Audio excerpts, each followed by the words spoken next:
Hey guys, so today I'm going to be walking you through this facial video that I did on my client. So my client's been coming to me for a really long time. I want to say around the time I first opened, for about 6 years now.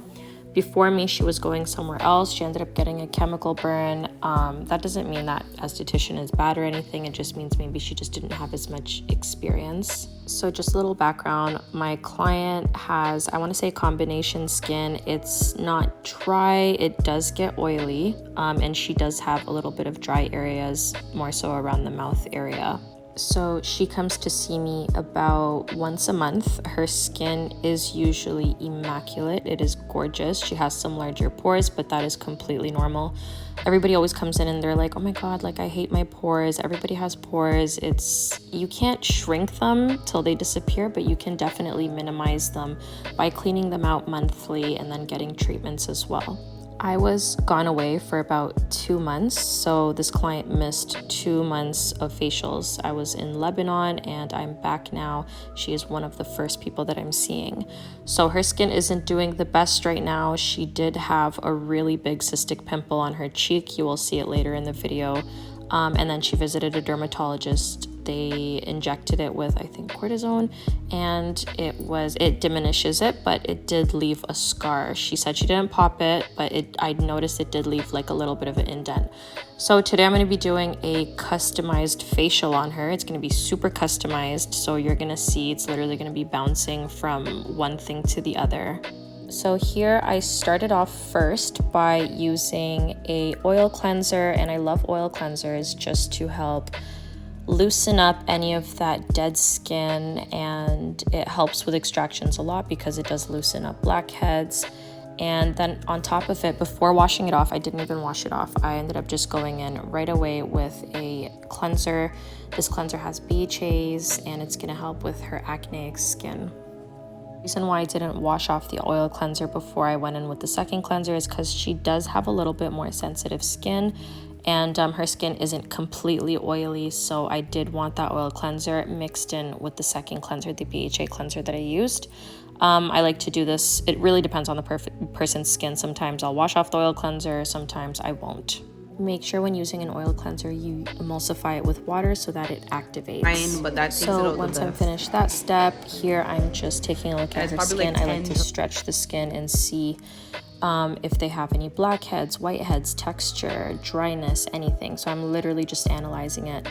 And I'm going in with the dermaplaning. I love to dermaplane a lot of the time just using steam instead of putting oil on the skin, especially if I know my client is sensitive to breakouts. I don't want to clog her pores any further. If somebody does have dry skin, I might use a serum, I might use an oil, but with her, I like to dermaplane with just steam. So the steam, it basically just keeps the skin moist, and then it just helps the blade glide. A lot of estheticians have different techniques on dermaplaning. As long as they're using a medical grade scalpel, I don't think any of the techniques is wrong. For me, it really depends on the client's skin. I've known this client for so long. I know her skin like the back of my hand, so this is the best technique for her. I love dermaplaning. I think it's an excellent form of deep exfoliation. It removes dead skin cells, it promotes cell turnover, it removes the vellus hair, like the peach fuzz, and it just honestly leaves your skin so smooth and just so bright. There is a lot of people though that do complain about when they've dermaplaned, like they're left with texture and irritation. That could be maybe you're not using a medical grade scalpel, you're probably using like a cheap store-bought one. Either that, or if you did it with an esthetician, she either maybe used a dull blade or just a non-medical grade scalpel. Dermaplaning is perfect for clients that are looking for more like immediate results. It has no downtime. It's amazing for makeup application. So if you do have like a big event, I would definitely recommend doing a dermaplane 1 to 2 nights before. So this is great for brides too because it's non-abrasive. A lot of people's concern with dermaplaning is they think it's going to make your hair grow back thicker or darker, but that's just completely a myth. It does not. Even if you feel like it's a little bit coarse at first, it does get softer. I don't recommend dermaplaning for people with acneic skin or really inflamed skin. And if you do have coarser hair on your face, like hormonal imbalance, you grow thick hair on the face, then I would recommend, if you're going to be dermaplaning, then definitely get laser hair removal on your face as well. And also, I don't recommend dermaplaning more than once a month. If you do get a lot of hair on the face and and you really want that smooth feeling, you've already dermaplaned for the month and you want to remove that hair, then I would recommend getting a face hair trimmer. So it's essentially just like a little battery operated or electric like hair trimmer for the face, and you can get it on Amazon. There's so much, honestly. You can get it at Walmart, you can get it anywhere. So that's just gonna cut the hair really low without you having to dermaplane it or shave it, and I definitely don't recommend waxing the face. When I start dermaplaning on the first round, I like to go with the hair growth, like the direction of the hair growth, and then sometimes I like to go sideways and sometimes against it. It really depends on the person's skin and the hair on their face. My client does have a couple of hormonal hair chinnies. It is completely normal. A lot of women get them. They are not due to dermaplaning, and we did end up lasering them. If you are a new SD or you're still studying, dermaplaning might be a little bit scary for you, but as long as you're working in sections, you're really taking your time, you know, pull the skin taut, put the blade at an angle, and let it glide gently. You'll be fine. The more you do it, the more you'll get confident with it as well. And then just don't be afraid. Like, just repeat if needed. Like, if you missed a spot, don't beat yourself up for it. Just go back and finish it.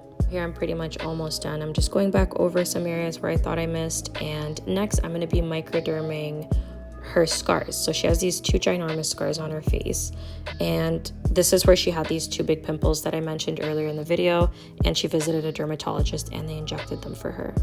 I'm microderming it before I microneedle it, and I'm literally just microneedling these 2 spots, and I love microdermabrasion before a microneedling. It just helps get rid of all of that texture, it buffs all that dead skin away.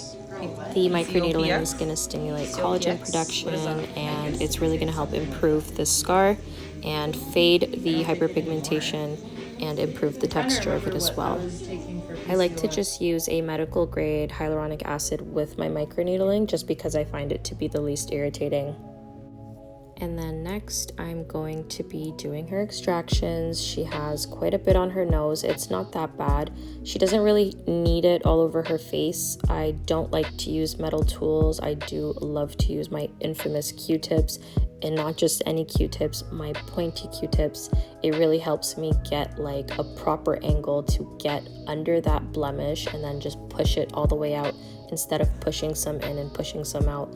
I find that with regular Q-tips, like, because it's a circle and not angled, it doesn't really help you get under it, if you know what I mean. I find that extractions with tools isn't as effective. I feel like it pushes a lot of the dirt and bacteria into the skin as well as push some out, where this one, it really helps you get under it. I don't mind it so much with tool extractions on the nose, but on the face, I definitely do not like to use it. Extractions can be a little bit intimidating, especially for new SDs, and on the face I do like to use a lancet. This is going to give you more precise control.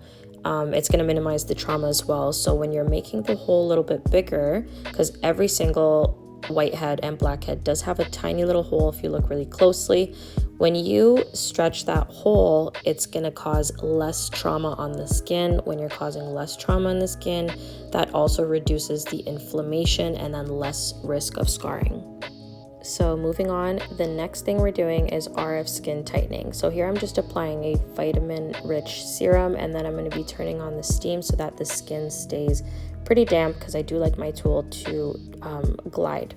RF skin tightening, radio frequency skin tightening, essentially is a microcurrent that helps stimulate collagen production, and this really helps improve the skin's elasticity and the firmness. And what I really love about this is just how much it lifts and it contours. So you're going to see right now my client is going to be making these involuntary skin, like face movements, muscle movements on her face. She's not doing this on purpose. It really is the microcurrent pulling her skin.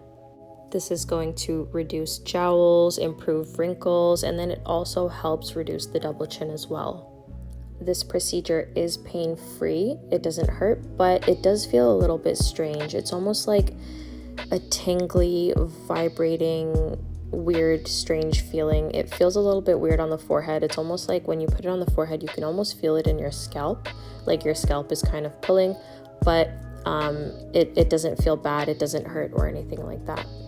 The only time it might feel a little bit uncomfortable is if you do have veneers or teeth implants.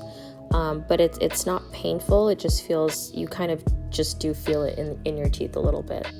Just keep in mind also that this procedure is not suitable for pregnant women or breastfeeding women, or anybody that has a pacemaker or heart issues. So next I'm going to be going in with a jelly mask, and these jelly masks are pretty cool. There's also the jelly masks that you mix in a bowl, but these ones are kind of cool because they come in as like sheet masks, and I love these things. They're so cool. They hydrate, they plump, they boost collagen, they're super anti-aging, and a little secret of mine is I do love to sleep in these. These things are so soothing. So at nighttime, when I'm finished my whole skincare routine, I'll just apply one of these masks on, and it clings onto your skin. After an hour, it turns like almost like clear, and it really helps retain all of that moisture. And in the morning when I peel it off, my skin is so plump and like literally glass skin. While the mask sets, I love to give my clients a décolleté massage, and this is really going to help relax her and relieve any stress, calm her anxiety. It's going to improve her circulation, improve her posture, and it really enhances her breathing as well.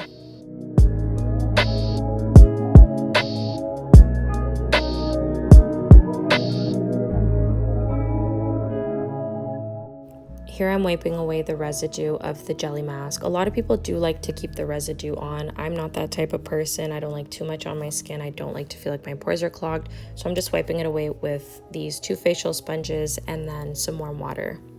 You can also use a hot towel for this step, but I like to use those to wipe away thicker masks such as clay masks.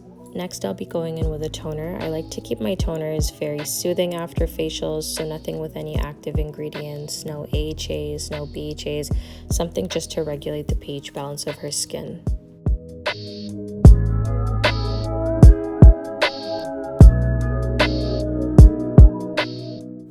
As for serums as well, this is a serum that I'm applying. It is a vitamin-rich serum with B3 and vitamin C. I don't like to use any salicylic acid or glycolic acid serums after a facial as well. I do like to keep it very simple, and I don't like to pack on the products. After the serum, I'm moisturizing her, and then I'm just going to finish her off with eye cream and then a lip mask. The reason why I don't like to do too much after a facial and apply too much product is because her pores are super clean. We've flushed them, we've exfoliated her, and I just want to keep it very simple and airy and light and not reclog her pores.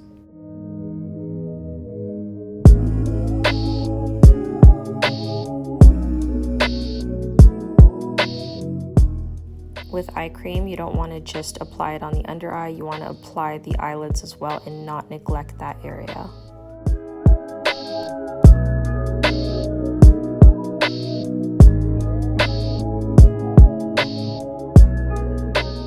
We are all finished. I'm putting back on her necklace. It is so hard to do it with nails on, but I've managed to teach myself over the years and it's gotten easier.